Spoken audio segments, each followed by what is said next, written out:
जय हिंद। DRD और ITI का यह कंप्लीट बैच है। पिछले क्लास में हम लोग क्वेश्चन नंबर 15 तक पढ़ चुके थे। आज 16वां क्वेश्चन है। विद्युत वाहक बल मतलब कि EMF आवश्यक होता है। देखिए EMF का मतलब होता है इलेक्ट्रोमोटिव फोर्स। ऑप्शन फर्स्ट है इलेक्ट्रॉन्स का प्लान रोकने हेतु, या असंतुलित परमाणुओं से इलेक्ट्रॉन को पृथक करने हेतु, या कंडक्टेंस को रेजिस्टेंस में परिवर्तित करने हेतु, या इलेक्ट्रॉन्स को गतिमान करने हेतु। तो इसका हो जाएगा आंसर इलेक्ट्रॉन्स को गतिमान करने हेतु। विद्युत वाहक बल आवश्यक होता है इलेक्ट्रॉन्स को गतिमान करने हेतु, यानी कि ऑप्शन नंबर डी सही हो जाएगा। इलेक्ट्रॉन्स को गतिमान करने हेतु विद्युत वाहक बल का उपयोग किया जाता है। ठीक है, अगला क्वेश्चन है standard temperature and pressure refers to मतलब कि मांग तापमान और दाब होता है। Option first 273 kelvin and 0 ATM, या 273 केल्विन एंड 1 ATM, या 0 केल्विन एंड 101.325 KRPA। और डी में ऑप्शन है 10 ATM एंड 373 केल्विन। तो इसका मांग तापमान जो होता है 273 केल्विन एंड 1 ATM, मतलब कि ऑप्शन नंबर 20 सही हो जाएगा। 273 केल्विन एंड 1 ATM। ठीक है, अगला क्वेश्चन है inside a hollow spherical conductor मतलब कि एक खोखले गोलीय चालक के भीतर विद्युत क्षेत्र कितना होता है। ऑप्शन फर्स्ट है विद्युत क्षेत्र शून्य होता है, या विद्युत क्षेत्र स्थिर रहता है, या विद्युत क्षेत्र चालक को दिए जाने वाले आवेश की मात्रा को अनुसार बदलता है, या विद्युत क्षेत्र गोलक के केंद्र से दूरी के अनुसार बदलता है। तो एक खोखले गोलीय चालक के भीतर विद्युत क्षेत्र शून्य होता है।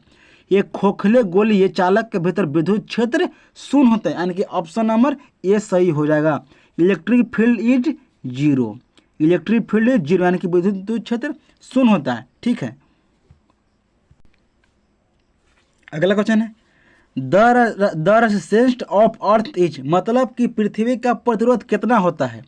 मतलब कि पृथ्वी का प्रतिरोध कितना होता है। फर्स्ट इन्फिनिटी मतलब कि असीमित, या 1 मेगा ओम, या ओम, या शून्य।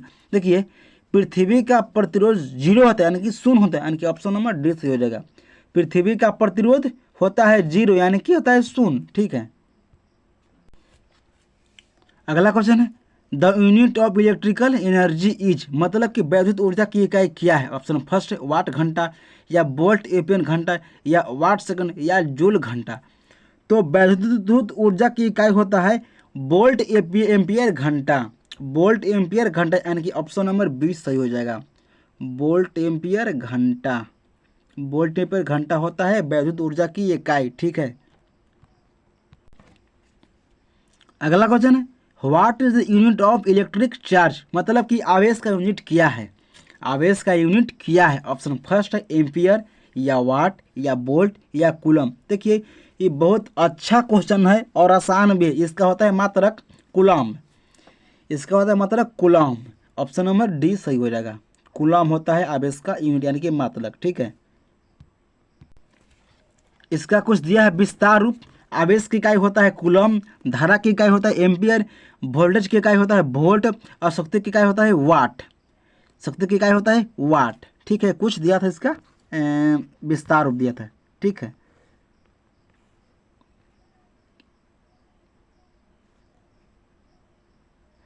अगला क्वेश्चन है which material is expected to have least resistivity मतलब कि निम्नलिखित में से किस पदार्थ की प्रतिरोधकता सबसे कम होती है। सबसे कम होती है। ऑप्शन फर्स्ट है कॉपर, शीशा, या मरकरी, या जिंक। तो प्रतिरोधकता सबसे कम होती है कॉपर का। किसका होता है? कॉपर का। ऑप्शन नंबर ए सही हो जाएगा, यानी कि कॉपर हो जाएगा सही। इसका कुछ दिया है विस्तार रूप, देख लेते हैं। इसका कुछ विस्तार रूप ही है। इसका दिया है कुछ विस्तार रूप। जिस पदार्थ में मुक्त इलेक्ट्रॉनों की संख्या सबसे अधिक होती है उसकी प्रतिरोधकता सबसे कम होती है। कॉपर की प्रतिरोधकता सबसे कम होती है क्योंकि चालक पदार्थ में सिल्वर के बाद दूसरा स्थान है तथा गोल्ड यानी कि सोना का तीसरा स्थान है प्रतिरोधकता में। ठीक है, इसका कुछ विस्तार रूप था।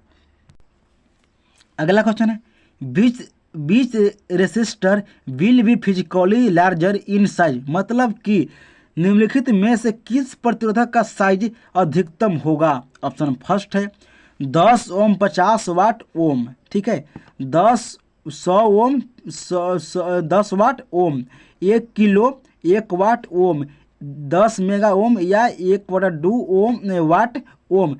तो होगा इसका 10 ओम 50 वाट ओम। ऑप्शन नंबर ए सही हो जाएगा। ऑप्शन नंबर ए करेक्ट है।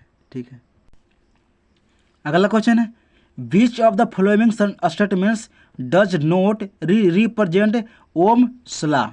मतलब कि ओम के नियम के संबंध में निम्नलिखित में से कौन सा कथन गलत है।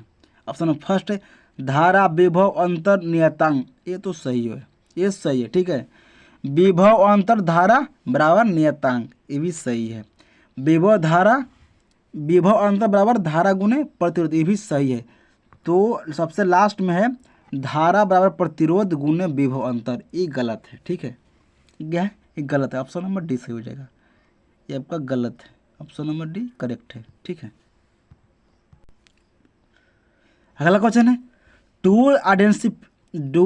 Two identical lamps are connected in parallel to a 240 volt source, the voltage across each lamp each. मतलब कि समांतर में संबंधित दो एक जैसे लैंप 240 वोल्ट स्रोत से लगे हैं, तो प्रत्येक लैंप पर वोल्टेज कितनी होगी, कितना होगा। देखिए ये पहले बात को समझना पड़ेगा। देखिए समांतर क्रम में वोल्टेज समान रहता है, ये आपको याद करनी पड़ेगा। ठीक है, समांतर क्रम में वोल्टेज समान रहता है। यहाँ दिया है 240 वोल्ट, तो नहीं रहेगा। मान यहाँ पर दे दिया जाए 300 वोल्ट, तो नहीं रहेगा। यानी कितनों वोल्ट दे देवे समांतर क्रम में उतना ही वोल्ट रहेगा। ठीक है, तो ऑप्शन नंबर ए सही हो जाएगा, 240 वोल्ट रहेगा समांतर क्रम में। ठीक है, और श्रेणी क्रम में धारा का मान समान रहता है। ठीक है, श्रेणी क्रम में धारा का मान समान रहता है और समांतर क्रम में वोल्टेज का मान समान रहता है। समांतर क्रम में वोल्टेज का मान समान रहता है और श्रेणी क्रम में धारा का मान समान रहता है। इसमें से बनता है 2 क्वेश्चन। ठीक है, अगला क्वेश्चन है, the conventional theory of current flow says that current flow. मतलब कि धारा प्रवाह के परावर्तन सिद्धांत के अनुसार धारा प्रवाहित होती है। धारा प्रवाहित कैसे होती है, पॉजिटिव से नेगेटिव या पॉजिटिव से नेगेटिव या नेगेटिव से पॉजिटिव, उसको देख लेते हैं। धारा का प्रवाह कैसे होती है, मतलब कि कहने में होती है। ऑप्शन फर्स्ट है बिना किसी नियम के, ये तो गलत है भाई। धनाक्रम से ऋणात्मक की ओर, ये कुछ हो सकता है। ऋणात्मक से धनात्मक की ओर या किसी भी दिशा में। देखिए धारा का जो प्रवाह होता है यानी करंट का जो प्रवाह होता है वो होता है धनात्मक से ऋणात्मक की ओर, यानी कि ऑप्शन नंबर बी सही हो जाएगा। फ्रॉम पॉजिटिव टू निगेटिव, यानी कि धनात्मक से ऋणात्मक की ओर धारा का प्रवाह होता है। ठीक है,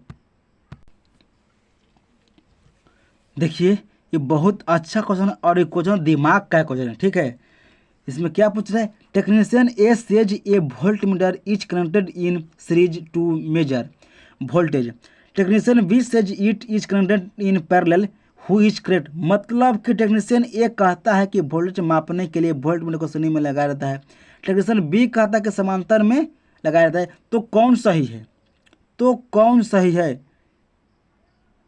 तो इससे कौन सही है, यानी कि ऑप्शन नंबर बी सही हो, टेक्नीशियन बी हो जाएगा करेक्ट। देखिए इसी का विस्तार रूप है। टेक्नीशियन बी कहता है क्योंकि वोल्ट मीटर को सदैव पैरेलल में लगाया रहता है। मतलब कि जो होता है वोल्ट मीटर उसको हम लगाते हैं सदैव पैरेलल में लगाते हैं, यानी कि समांतर क्रम इसको हम लगाते हैं ताकि मैक्सिमम वोल्टेज को माप सके। मतलब कि अधिक से अधिक तेज वोल्टेज को वह माप सके। ठीक है, और श्रेणी क्रम में हम लोग लगाते हैं अमीटर को, श्रेणी क्रम में हम लगाते हैं अमीटर को ताकि अधिक से अधिक करंट को दिखा सके। श्रेणी क्रम में हम लगाते हैं अमीटर को, यानी ताकि अधिक से अधिक करंट को दिखा सके। तो वोल्ट मीटर को हम लगाते हैं पैरेलल में, यानी कि समांतर क्रम, और श्रेणी क्रम में लगाते हैं हम लोग अमीटर को। ठीक है, ये बहुत अच्छा क्वेश्चन था और इसमें बहुत निकल गया क्वेश्चन। अगला क्वेश्चन है, एन आइडियल करेंट सोर्स है 0, मतलब कि आदर्श करंट स्रोत में है। ऑप्शन फर्स्ट है आंतरिक चालकता शून्य होती है, या आंतरिक प्रतिरोध शून्य होता है, या लोड न होने पर वोल्टेज शून्य होता है, या उमिकाएँ नहीं होती है। तो आदर्श करंट जो होता है इसकी आंतरिक चालकता शून्य होता है, इसकी आंतरिक चालकता होता है शून्य, और इसको हम लगाते हैं पैरेलल में। ठीक है, इसको हम लगाते हैं पैरेलल में, मतलब कि समांतर क्रम में।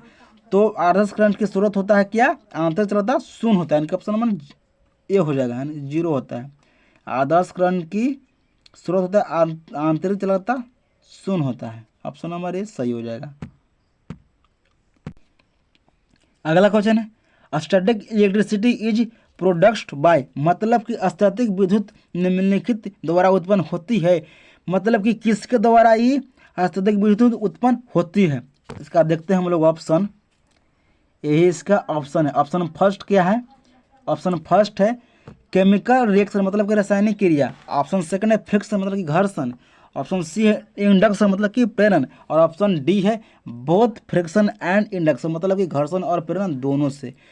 तो होता स्टैटिक जो विद्युत होता है ये होता है उत्पन्न घर्षण के द्वारा, मतलब कि फ्रिक्शन के द्वारा यह उत्पन्न होता है। ऑप्शन नंबर बी सही हो जाएगा, ऑप्शन नंबर बी करेक्ट है, ऑप्शन नंबर बी सही हो जाएगा।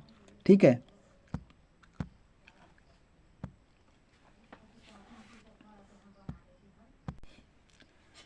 अगला क्वेश्चन है Coulomb's law for the force between electric charge closely resembles with, मतलब कि विद्युत आवेशों के बीच बल के लिए कूलॉम नियम निम्नलिखित में से लगभग कितना मिलता जुलता है, मतलब कि इसमें किसके से तो मिलता जुलता है कूलॉम का नियम। ऑप्शन फर्स्ट है न्यूटन का गति नियम, या ऊर्जा संरक्षण का नियम, या गॉस प्रमेय का नियम, या न्यूटन का गुरुत्वाकर्षण का सिद्धांत। तो कूलॉम का जो नियम है वो मिलता है न्यूटन का गुरुत्वाकर्षण सिद्धांत से, मतलब कि न्यूटन्स लॉ ऑफ ग्रेविटेशन, मतलब कि न्यूटन का गुरुत्वाकर्षण सिद्धांत से, यानी कि ऑप्शन नंबर डी सही हो जाएगा। न्यूटन का गुरुत्वाकर्षण सिद्धांत से इसका नियम मिलता जुलता है।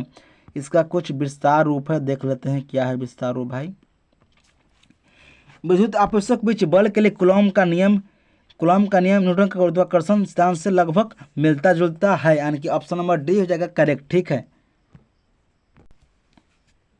अगला क्वेश्चन है the work done is moving a unit positive charge between two points in electric circuit is a measures of, मतलब कि एक विद्युत परिपथ में दो पॉइंट के बीच में एक इकाई धनात्मक आवेश के विचलन में किए गए कार्य की माप है। ऑप्शन फर्स्ट है करंट, मतलब कि धारा। पोटेंशियल डिफरेंस मतलब कि विभवांतर। रेजिस्टेंस मतलब कि प्रतिरोध या पावर। तो इसका होगा राइट आंसर हो जाएगा पोटेंशियल डिफरेंस, मतलब कि विभवांतर जो होता है विभवांतर। ऑप्शन नंबर बी हो जाएगा करेक्ट, ऑप्शन नंबर बी सही है। अगला क्वेश्चन है when a current I flow through a resistor R for train क्या लिखा trinity the electrical energy spent is given by, मतलब कि जब धारा आई समय टी के लिए प्रतिरोधक आर से गुजरती है तो प्रयुक्त विद्युत ऊर्जा निम्नलिखित द्वारा निर्धारित की जाती है। इसका ऑप्शन देख लेते हैं आई आर टी, या आई स्क्वायर आर टी, या आई स्क्वायर टी, या आर आई स्क्वायर आर बटे टी। इसका हो जाएगा right answer B I square R T, मतलब कि हो जाएगा ऑप्शन नंबर बी हो जाएगा करेक्ट, ऑप्शन नंबर बी सही है आई स्क्वायर आर टी।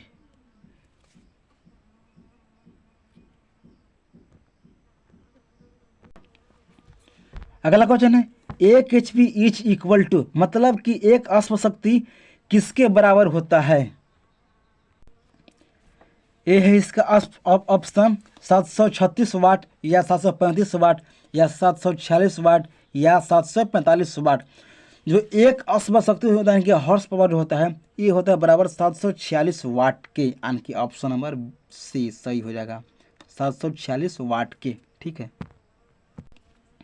अगला क्वेश्चन है 1 kilo calorie is equal to, मतलब कि 1 किलो कैलोरी निम्नलिखित के बराबर होती है। ऑप्शन फर्स्ट है 4187 जूल, या 3600 जूल, या 3900 जूल, या 4687 जूल।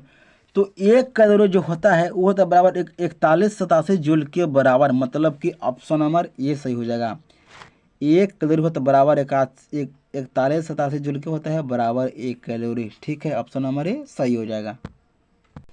अगला क्वेश्चन है flow of electronics electron flow of electrons in A circuit constituents, मतलब कि परिपथ में इलेक्ट्रॉनों के प्रवाह से क्या बनता या बनती है, जो भी होवे।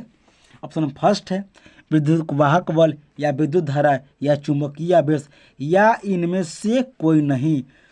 तो परिपथ में इलेक्ट्रॉन के प्रवाह से बनता है विद्युत धारा, परिपथ में इलेक्ट्रॉन के प्रवाह से बनता है इलेक्ट्रिक करंट, मतलब कि विद्युत धारा, यानी कि ऑप्शन नंबर बी सही हो जाएगा। ऑप्शन नंबर बी करेक्ट है। इलेक्ट्रॉन के प्रवाह से बनता है विद्युत धारा, मतलब कि इलेक्ट्रिक करंट। ठीक है, अगला क्वेश्चन है an electric current of 5 ampere is same as, मतलब कि 5 एम्पियर का इलेक्ट्रिक करंट निम्नलिखित के बराबर होता है। ऑप्शन फर्स्ट है 5 जूल प्रति, इसको देखिए हल कर दे पहले। इसका होता है फार्मूला क्यू बराबर होता है आई टी, तो हमको आई का मान निकालना है, तो आई आएगा इधर तो हो जाएगा उधर, यानी क्यू बटे टी, क्यू बटे हो जाएगा टी। ठीक है, क्यू बटे हो जाएगा टी। तो क्यू के हमको मापते हैं कुलॉम, मतलब कि मात्रा होता है आवेश का कुलॉम। ठीक है, तो सी हुआ टाइम को सेकेंड, मतलब कि सी टाइम का सेकेंड, मतलब कि सेकेंड। ठीक है, तो यहाँ 5 का मान रख देंगे यहाँ पर, और सी बटे सेकेंड, मतलब कि ऑप्शन नंबर कितना हो जाएगा।